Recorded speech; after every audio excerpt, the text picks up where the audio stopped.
Relative pronoun.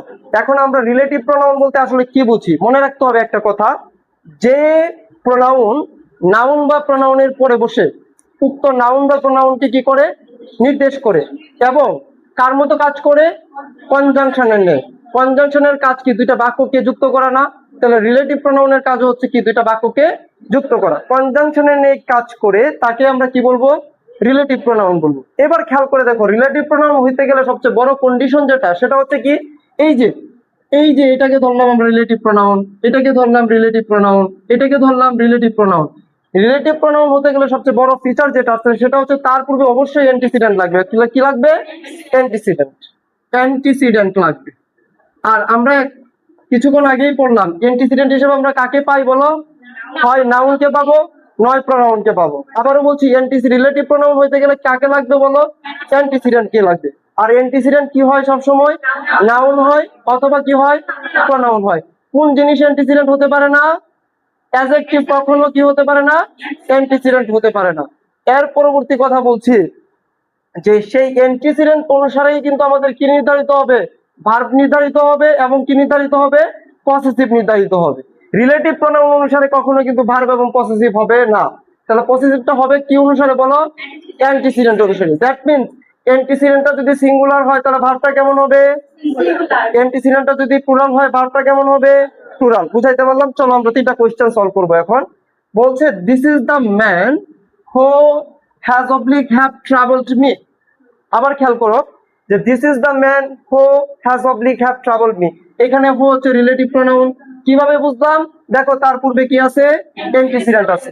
এই যে antecedent, এখানে ম্যান কি নাউন না? তাহলে এটা হচ্ছে অ্যান্টিসিডেন্ট। এবার বলছি সেই অ্যান্টিসিডেন্ট অনুসারে আমাকে কাকে নির্ধারণ করতে হবে? ভার্বকে নির্ধারণ করতে হবে। বলো এবার ম্যান কি সিঙ্গুলার কিনা বলো? তাহলে সিঙ্গুলার সাথে আমরা জানি কি বসে? হ্যাজ বসে। তাহলে হ্যাভ হবে না। পারবো সবাই? পারবো? ক্লিয়ার? ওকে। এরপরে দেখো, I am not one of you হো। তাহলে হো কে যদি আমরা রিলেটিভ প্রোনাউন হিসেবে বিবেচনা করি তাহলে তার পূর্বে অবশ্যই কি লাগবে? অ্যান্টিসিডেন্ট লাগবে। আর অ্যান্টিসিডেন্ট হিসেবে আমরা কাকে পাবো? নাউন অথবা প্রোনাউন কি। তাহলে এইখানে এই যে প্রোনাউন পাইলাম আমরা। এবার বলো ইউ কোন পারসন? Second person. সে অনুসারে আমাদের কি গ্রহণ করতে হবে? ভার্ব গ্রহণ করতে হবে। তার সাথে কি এম বসাইতে পারবো? তার সাথে কি ইজ বসাইতে পারবো? তাহলে তার সাথে কি বসাবো? ক্লিয়ার? ওকে। এরপরে যাও, she is one of the delegates. সবাই একটা কথা এখান থেকে আমরা একটা জিনিস শিখবো আবার। ওয়ান অফ এর পরে সবসময় নাউন প্লুরাল হয়। ওয়ান অফ এর পরে সবসময় নাউনটা কেমন হবে? প্লুরাল হয় এবং ভার্বটা হয় সিঙ্গুলার। এবং ভার্বটা হয় কি? সিঙ্গুলার। দেখো এবার খেয়াল করে দেখো, কিন্তু এই জায়গাটা একটু আমরা ব্যতিক্রম পাবো, কারণ এটা আমরা রিলেটিভ প্রোনাউনের ব্যবহার করতেছি। She is one of the delegates. এই ডেলিগেট শব্দের অর্থ হচ্ছে প্রতিনিধি। ডেলিগেট শব্দের অর্থ কি? প্রতিনিধি। তাহলে এবার ডেলিগেটস আছে, বলো এটা সিঙ্গুলার আর প্লুরাল?